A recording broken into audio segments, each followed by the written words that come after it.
Hello dear students, how are you.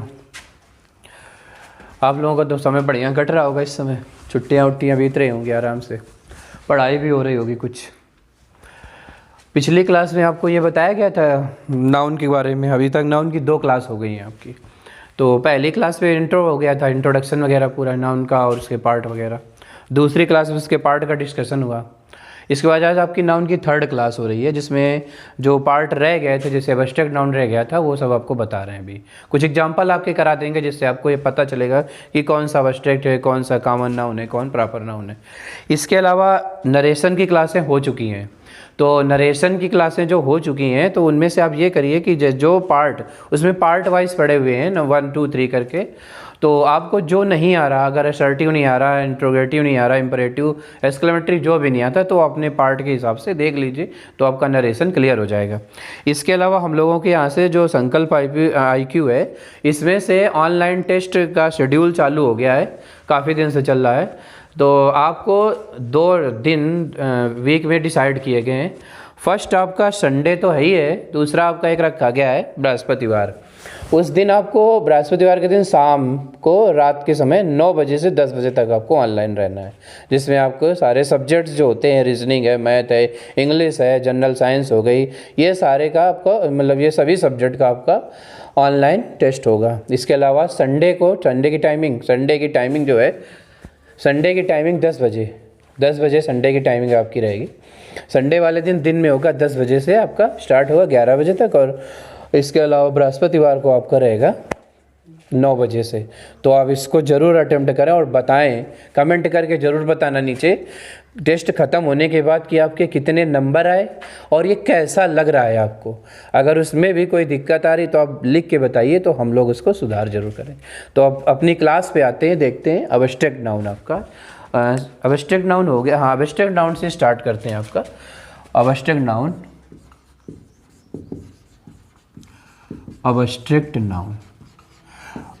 Noun की वैसे हिंदी होती है भाववाचक संज्ञा। भाववाचक संज्ञा का मतलब ये हो गया कि जैसे आपके अंदर की भावनाएं जो होती हैं, फीलिंग्स क्या हैं आपकी, जैसे ऑनेस्टी हो गया, ब्रेवरी हो गया, और काइंडनेस हो गया, चाइल्डहुड हो गया। तो ये सारी चीज़ें आपके एब्स्ट्रैक्ट नाउन में आती हैं, सब एब्स्ट्रैक्ट नाउन होती हैं। क्योंकि जैसे आपसे कोई कहता है ब्रेवरी, आप ब्रेवरी का मतलब हो गया बहादुर हैं, तो उसमें से बहादुर हैं, तो आप कितने बहादुर हैं। अब ये हमेशा सिंगुलर काउंटेबल नाउन होता है, सिंगुलर अनकाउंटेबल नाउन। इसे आप काउंट नहीं कर सकते हैं। जैसे हम आपसे बात करते हैं ब्रेवरी की, तो ब्रेवरी मीन्स होता है बहादुरी। तो कोई कितना बहादुर होता है ये आप नहीं बता सकते भाई, काउंट नहीं कर सकते ना आप। कि जैसे मान लीजिए आपने वो मूवी देखी थी, कौन सी मूवी, बाहुबली वाली मूवी। उस मूवी में बताया गया बहुत बहादुर है वो, हाँ उससे क्या नाम, बहुत मतलब उसके अंदर बहुत पावर है। तो आप उसमें ये तो काउंट नहीं कर सकते थे ना, या तौल थोड़ी सकते थे कि वही जैसे आप टेबल, जैसे मान लीजिए एक रूम है उसमें टेबल पड़ी हैं, तो आप टेबल को काउंट कर लेते हैं 1 2 3 4 5 10 11 जितने भी टेबल हैं। पर ब्रेवरी थोड़ी काउंट करेंगे आपकी कितना बहादुर है, एक ब्रेव, 2 ब्रेव, 3 ब्रेव, ये तो हो नहीं सकता ना। तो यहाँ पर ब्रेवरी जो हो गया वो सिंगुलर अनकाउंटेबल नाउन हो गया, आप इसे काउंट नहीं कर सकते हैं। इसके अलावा यहाँ पर इसको ना तो आप काउंट कर सकते हैं, सिर्फ आप फील कर सकते हैं, या आपको ये पता हो सकता है कि हाँ ये एक ब्रेव व्यक्ति है। तो अब इसमें से ये होता है एब्स्ट्रैक्ट नाउन आपका। इस तरीके से पता चलता है कि एब्स्ट्रैक्ट नाउन का। एब्स्ट्रैक्ट नाउन जो होती ना, इसमें ये बताया जाता है कि व्यक्ति की फीलिंग्स, आपकी भावनाओं को बता सकते हैं। और एब्स्ट्रैक्ट नाउन जो होती है उसे आप कभी किसी के अंदर देख नहीं सकते हैं। ये भी इसका पॉइंट है कि एब्स्ट्रैक्ट वो सारी नाउन्स जिसे आप कभी नहीं देख सकते हैं, केवल फील कर सकते हैं, वो एब्स्ट्रैक्ट नाउन होती है। देख नहीं सकते, बिल्कुल नहीं भाई। आप ब्रेवरी नहीं देख सकते, ऑनेस्टी, काइंडनेस कैसे देखेंगे। चाइल्डहुड आप देखते हैं क्या, बचपन से बड़ा हो गया, धीरे धीरे बड़ा होता जाता है कोई व्यक्ति, तो आप देखते थोड़ी, वो तो एक उसके अंदर का ग्रोथ है जो चल रहा है, लगातार चलता जाता है, तो आप उसको भी नहीं देख सकते। तो इसलिए जो आपका एब्स्ट्रैक्ट नाउन होता है वो अनसीन होता है, दिखाई नहीं देता है। और जैसे ब्रेवरी हो गया, ऑनेस्टी हो गया, काइंडनेस हो गया, पॉवर्टी हो गया, ये सारे आपके एब्स्ट्रैक्ट नाउन होते हैं। तो हम आपको अभी इसके डिफिनीशन लिखा दे रहे हैं। उसमें डिफिनीशन में लिखिए द नाउन विच डिनोट्स, उसकी डिफिनीशन लिख लीजिए, हम आपको बता रहे हैं अभी। The noun which denotes quality, the noun which denotes quality, condition, action, stage, which denotes quality, condition, action और स्टेज एंड स्टेज। ये सारी चीज़ें जो डिनोट करता है, जो व्यक्त करता है, वो क्या होता है आपका, वो आपका हो जाएगा अबस्ट्रैक्ट नाउन। तो अबस्ट्रैक्ट नाउन आपका क्या होता है, the noun which denotes quality, मतलब ऐसा नाउन जो किसी की क्वालिटी बताता है। क्वालिटी का मतलब गुड। अब किसी को आप कहेंगे ये बहुत अच्छा है, वे वेरी गुड बॉय, तो आप उसको देख के बता रहे हैं, आप उसको फील थोड़ी कर, मतलब आप फीलिंग कर रहे हैं, आपके अंदर ये फीलिंग है कि वो गुड है, अच्छा है, ये फीलिंग है आपकी। आपको दिख थोड़ी रहा कहीं से कि उसकी कहीं मोहर लगी कि बहुत अच्छा है, या आप देख के बता दें। जैसे आप टेबल को देख लेते हैं और काउंट कर लेते हैं, ये मार्कर है, ये बोर्ड है, इसे आप काउंट कर लेंगे। लेकिन हमने कहा गुड है, तो गुड को आप थोड़ी काउंट कर पाएंगे।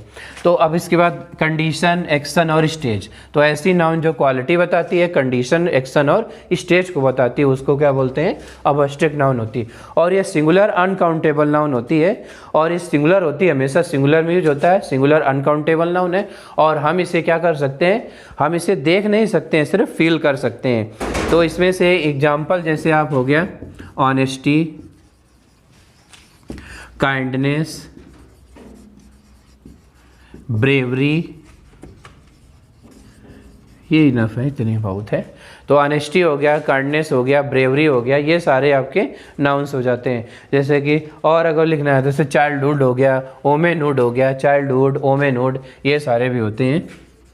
चाइल्डहुड हो गया आपका, ओमेनहुड हो गया, तो ये सभी आपके जितने भी होते हैं, जिस चीज़ को आप फील कर सकें, वो सारे नाउन्स आपके अबस्ट्रैक्ट नाउन से रिलेटेड होते हैं। ये सभी आपके अबस्ट्रैक्ट नाउन हैं, जितने भी हमने बताए वो सब अबस्ट्रैक्ट नाउन में आते हैं, सारे रिलेटेड अबस्ट्रैक्ट नाउन से ही होते हैं। तो अब आपको यहाँ पे आपके जितने भी नाउन्स थे, 5 होते हैं आपके, जो नाउन के पार्ट होते हैं वो 5 पार्ट होते हैं। तो वो पाँचों पार्ट तो हमने आपको डिस्कस कर दिए। इसके पहले 2 वीडियो हैं, उसमें देख लेना। आपको अगर कोई दिक्कत होती है, प्रॉब्लम आती है, तो आप बताओ हमसे, फिर हम आपको सॉल्व करके बताएंगे। तो यहाँ पर आपका ये जो लास्ट था अबस्ट्रैक्ट नाउन, ये हो गया आपका।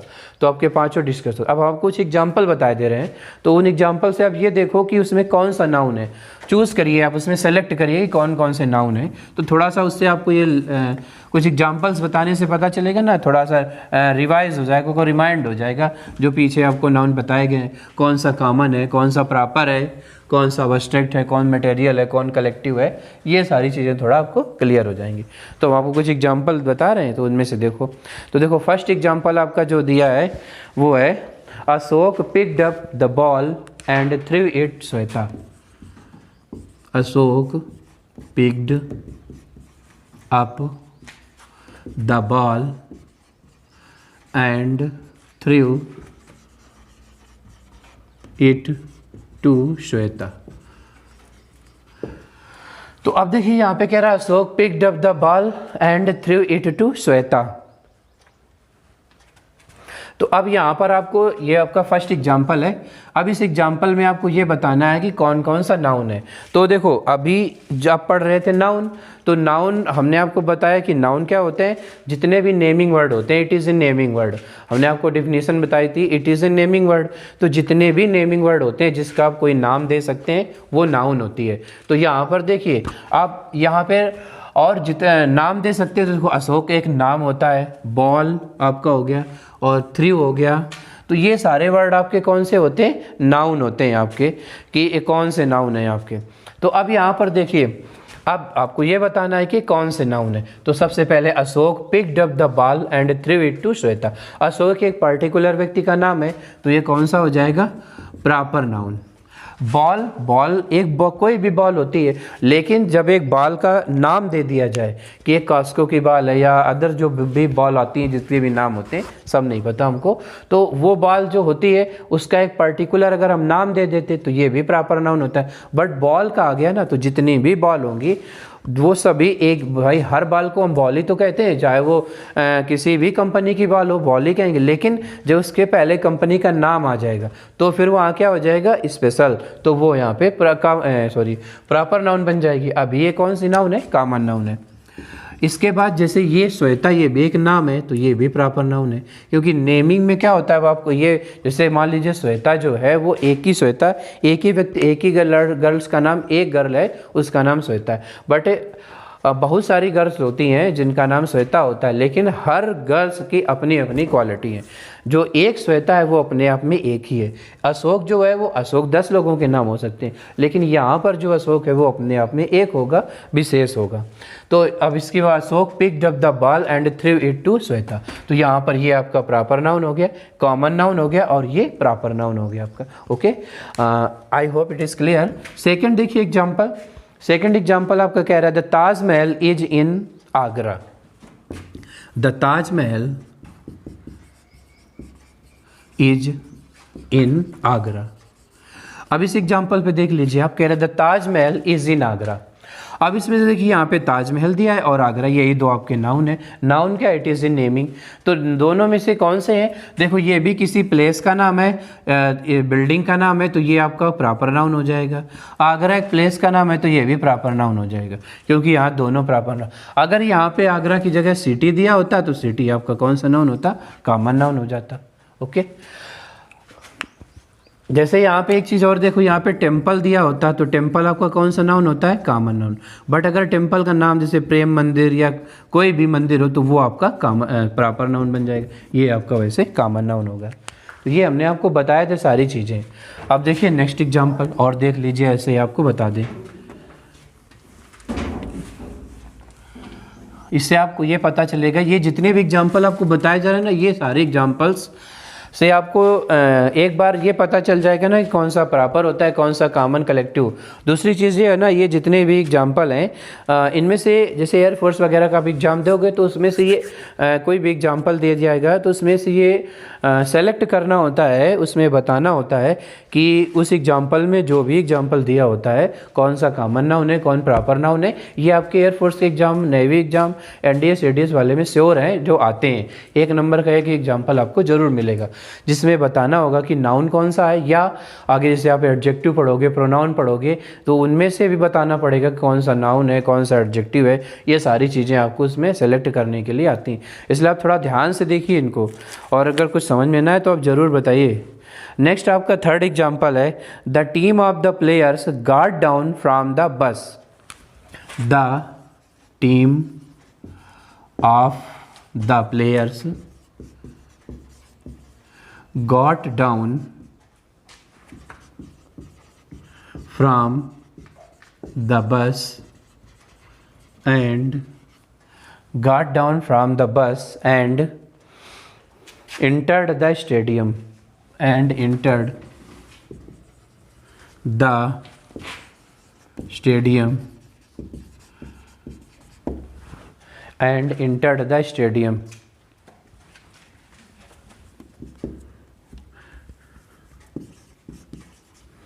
And entered the stadium. अब देखिए इस एग्जाम्पल में कह रहा है the team of players got down from the bus and entered the stadium. तो आपका ये टीम ऑफ प्लेयर हो गया नाउन, ये स्टेडियम हो गया, got down from the bus और बस इतने हो गए आपके, इंटर्ड आपका वर्ब है। तो इतने वर्ड हमने आपको दे दिए, इनमें से आपको ये बताना कि कौन सा नाउन यहाँ पे क्या है। तो अब देखिए यहाँ पे सबसे पहले आप एक वर्ड देखिए, कह रहा है द टीम ऑफ प्लेयर्स। अगर हम टीम की बात करें तो ये कलेक्टिव नाउन होता है, कलेक्टिव नाउन। प्लेयर्स ये आपका कॉमन नाउन हो जाएगा। तो इतना पूरा मिला के the team of player collective noun कहलाएगा। प्लेयर कॉमन नाउन है क्योंकि कौन सा प्लेयर, कोई नाम तो नहीं दिया है। अब इसके बाद बस भी कोई बस का नाम नहीं दिया, नाम नहीं दिया, तो ये भी आपका, जैसे आपने देखा हो कि बसें चलती है भाई, जितनी भी बसें चलती हैं वो चाहे गवर्नमेंट चलवाए चाहे प्राइवेट सेक्टर की चलें, वो सारी बसें कौन सी होती है? बस, सब बस ही तो हम कहते हैं। तो बस आपका क्या हो जाएगा? Common noun. लेकिन अगर बस का एक नाम दे दिया जाए तो वो आपका कौन सा हो जाएगा? Proper noun. इसके अलावा आपका स्टेडियम जैसे दिया है तो ये भी तो आपका स्टेडियम कॉमन नाउन है, क्योंकि स्टेडियम का कोई नाम तो दिया नहीं। क्योंकि आप जितने भी स्टेडियम होते हैं, क्रिकेट खेलने वाले, फुटबॉल खेलने वाले या हॉकी मैच खेलने वाले, सबको हम स्टेडियम ही तो बोलते हैं। उसमें से फिर उसका एक नाम गवर्नमेंट वगैरह या स्टेडियम में कोई इसका नाम दे दिया जाता है, जैसे फिरोज शाह कोटला मैदान, ईडन गार्डन या ऐसे तमाम। तो अगर वो दिया होता तो वो प्रॉपर नाउन होता, केवल स्टेडियम दे इसलिए कॉमन नाउन हो जाएगा। तो ऐसे आप इसको छांट सकते हैं कि प्रॉपर, कॉमन या कलेक्टिव नाउन कौन सा होता है या एब्स्ट्रैक्ट, ये सारी चीज़ें आपको इस तरह सेलेक्ट करेंगे। इसके बाद नेक्स्ट है Banaras is situated on the bank of the river Ganga. Banaras is situated, Banaras is situated on the bank of, on the bank of river Ganga, on the bank of river Ganga, on the bank of river Ganga. अब इसमें देखिए आपका कौन कौन सा noun है। तो सबसे पहले देखिए इसमें से कौन कौन से नाउन दिए हैं इसमें। तो आपका बनारस दिया है, सिचुएटेड वर्ब है, बैंक दिया है, रिवर दिया है और गंगा दिया है। इनमें से कौन कौन से नाउन होंगे। अब एक एग्जाम्पल हम आपको बता रहे हैं, ये देखिए लिखा हुआ है द पीकॉक, याद आ गया, is a national bird. Peacock is a national bird, the peacock is a national bird. इस वाले में से दो नाउन्स आपके दिए गए हैं, एक दिया गया है द पीकॉक और दूसरा दिया है इज ए नेशनल बर्ड। आप बताइए पीकॉक कौन सा नाउन है और बर्ड कौन सा नाउन है। तब तक ये एग्जाम्पल देखते हैं, हम आपको भी बताते हैं कौन सा नाउन है उसमें। तो बनारस आपका कौन सा नाउन है, प्रॉपर नाउन, क्योंकि है तो एक सिटी, बट अगर सिटी दिया होता तो ये कॉमन नाउन होता। तो बैंक आपका कॉमन नाउन है, रिवर आपका कॉमन नाउन है, गंगा आपका प्रॉपर नाउन है। ये हो गया आपका, इसमें कोई डाउट वैसे नहीं होगा, आपको पता है सभी चीज़ें। अब इस वाले एग्जाम्पल पे देखिए, ये आपका प्रॉपर नाउन है और ये आपका कॉमन नाउन है, क्योंकि कोई भी बर्ड हो सकती है कॉमन नाउन। पीकॉक चाहे आप इस बेस से समझ लीजिए कि एक विशेष बर्ड का नाम बताया गया, अदरवाइज सेकंड थिंग आप ये समझिए कि ये आपकी नेशनल बर्ड है, इसीलिए एक विशेष है। ये एग्जाम्पल जो है ये आपका एयरफोर्स वाले एग्जाम में आ चुका है, उसमें बस इतना ही ये एग्जाम्पल दिया था और उसमें पूछा गया था कि पीकॉक और बर्ड कौन से नाउन है। तो ये पीकॉक आपका प्रॉपर नाउन है और ये आपका कॉमन नाउन है, पता होना चाहिए आपको। क्लियर हो गया होगा वैसे आपको ये। इसके बाद आप नेक्स्ट एग्जाम्पल देखिए और एक आध एग्जाम्पल आपको बता दें, तो कम से कम 10 एग्जाम्पल रिवाइज करा देंगे आपको, उसमें पता हो जाए कौन सा प्रॉपर है कौन सा कॉमन नाउन है, पता होना चाहिए आपको बिल्कुल 100%। इसके बाद नेक्स्ट एग्जाम्पल आपको बता रहे हैं, London is the capital of England. London is the capital of England.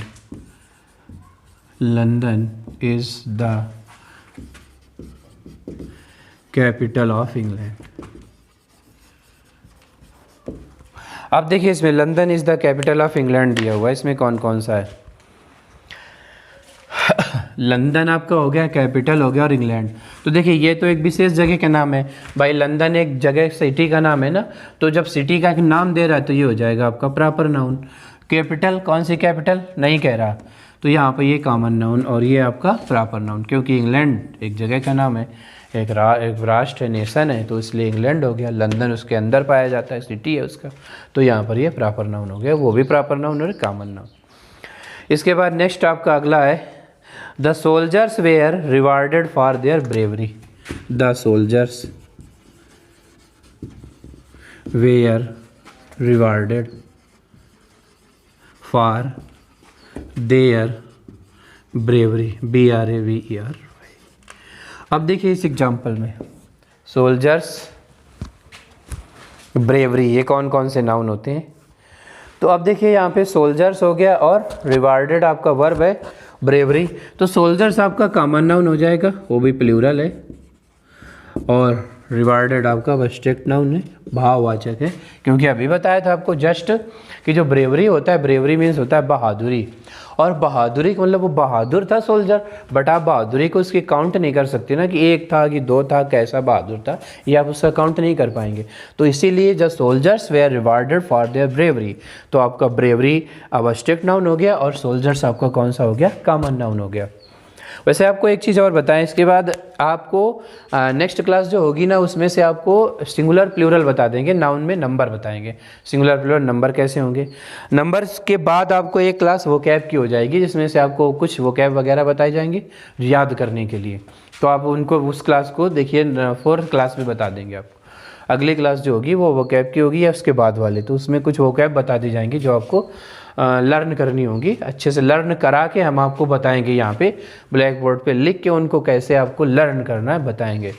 तो आप उनको भी याद करिए, इसी तरह पढ़ते रहिए और इन्जॉय करते रहिए क्लास का अच्छे से। अगर कोई प्रॉब्लम आती है तो आप बताते रहिएगा। तो soldiers were rewarded for their bravery, bravery आपका हो गया एब्स्ट्रैक्ट नाउन और ये आपका हो गया common noun soldiers. Okay, next देखिए आप, नेक्स्ट है the jury were divided in their opinions. The jury, JURY, the jury were divided, the jury were divided in their opinions, OPINIONS, opinions. The jury were divided in their opinions. अब देखिए यहाँ पे the jury were divided in their opinions की बात कर रहा है, तो यहाँ पे ज्यूरी आपका नाउन हो गया, ओपिनियन आपका नाउन हो गया। ओपिनियंस मीन्स होता है किसी की राय लेना, विचार व्यक्त करना, कोई मत देना अपना, मतलब अपनी कोई राय दे देना, वो बोलता है ओपिनियन। तो अब देखिए यहाँ पे ज्यूरी किसको बोलते हैं, बहुत सारे जज जब होते हैं, जज जो न्याय करता है, बहुत सारे जज जो होते हैं उनको अगर आप कलेक्ट कर लें एक जगह तो उस कलेक्शन का नाम क्या हो जाता है, ज्यूरी। जैसे आपने बोलते नहीं कि 5 जजों की एक बेंच है, तो 5 जजों को मिलाकर हम एक वर्ड बोल सकते हैं, वो होगा ज्यूरी, उसको बोलते हैं ज्यूरी। ज्यूरी मीन्स वैसे हिंदी में बोला जाए तो जजों का समूह हो जाएगा। तो the jury were divided in their opinion, तो ज्यूरी आपका कौन सा हो जाए, कॉमन नाउन, क्योंकि यहाँ किसी का नाम थोड़ी दिया है कि उसका नाम मिस्टर राम था, उसका नाम मिस्टर श्याम था, उसका नाम मिस्टर दिलीप है, उसका नाम रमेश है, नाम तो नहीं दिया, इसका एक समूह दे दिया गया और आप इसको कॉमन नाउन है। और जितने भी कॉमन नाउन होते हैं वो कलेक्टिव नाउन तो भी होते हैं, कलेक्टिव नाउन, तो कलेक्टिव नाउन भी हो जाएगा।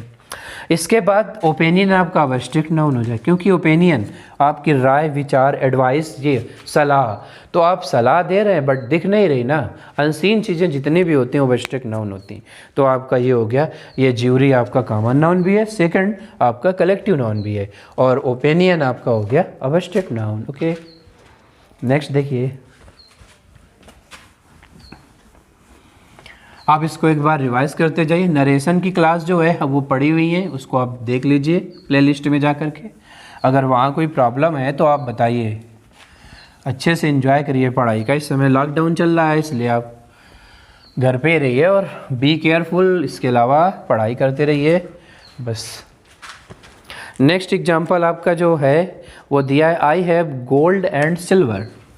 आई have gold and silver, SILVER, I have gold and silver. तो अब यहाँ तो ना तो आई से मतलब ना हैव से, आपका गोल्ड और सिल्वर दोनों एक नाउन है, और कौन से नाउन है, मटेरियल नाउन, दोनों आपके मटेरियल नाउन है। मटेरियल नाउन का मतलब होता है कोई मटेरियल यानी कि पदार्थ। तो यहाँ पर जो मटेरियल नाउन था उसकी डेफिनेशन बताई थी, जिस चीज़ से कोई चीज़ बनी होती है वो मटेरियल होता है। ये मार्कर आपका मटेरियल नाउन नहीं है, ये किससे बना है वो चीज़ मटेरियल है, वो प्लास्टिक से बना है। आपकी कार मटेरियल नाउन नहीं है, कार जिस चीज़ से बनी है वो मटेरियल है। जैसे कि फ़िश आपका मटेरियल नहीं है, सॉरी, फ़िश जो है वो आपका मटेरियल नाउन नहीं है। फ़िश की जो चीज़ें बन के आती हैं, जैसे फ़िश को काट करके, जैसे आप पहले आपके पास 4-5 फ़िशें रखी हो तो आप काउंट कर लोगे कि ये 1 फ़िश है, ये 2 फ़िश है, 3 फ़िश है, और अगर फ़िश का एक पर्टिकुलर नाम भी होता है, ये कौन सी फ़िश है ये, तो वो नाम हो जाएगा। लेकिन अगर उस फ़िश को काट के आपको कुछ बना के कोई डिश दे दी जाए, तो करी फ़िश वगैरह ETC जो डिशेस बनती हैं वो दे दी जाए, तो फिर वो उसका मटेरियल हो गया, मतलब वो बन के आ गया, वो खाने के लिए आ गया, तो फिर आप वहाँ काउंट नहीं कर सकते, तो अनकाउंटेबल नाउन हो जाएगा वहाँ पे। अब देखिए अपने एग्जाम्पल पे I, I have gold and silver. Gold और सिल्वर दोनों मटेरियल नाउन है, इनसे कुछ मटेरियल बनाया जाता है। इसके बाद नेक्स्ट आपका जो लास्ट एग्जाम्पल है, the pen on the table belongs to Sandeep. The pen on the table belongs to Sandeep. अब देखिए the pen on the table belongs to Sandeep, proper noun, common noun और कॉमन नाउन। ये आपके एग्जाम्पल हो गए, जितने भी आपको अभी तक बताए गए उन सभी के एग्जाम्पल हैं आपको, ठीक है। तो अभी इसके अलावा जितना भी बचता है वो आपको अगली क्लास में बताएंगे इसके आगे का। और यहाँ तक आपका नाउन कंप्लीट हो गया, और इसके पहले ये आपकी नाउन की तीसरी क्लास है, और 2 क्लास और है जिसमें इंट्रोडक्शन से लेकर यहाँ तक बताया गया। तो आपसे रिक्वेस्ट है हमारी कि आप जैसे आज अगर ये हमारा चैनल ज्वाइन कर रहे हैं तो इसके पहले की 2 क्लासेस ज़रूर देखिएगा, कि नहीं तो आपको ये समझ में नहीं आएगा। इसके अलावा नरेशन के सभी पार्ट इसमें पड़े हुए हैं, वो एक एक करके आप देख लीजिएगा तो आपको और अच्छे से समझ में आएगा। Okay, thank you.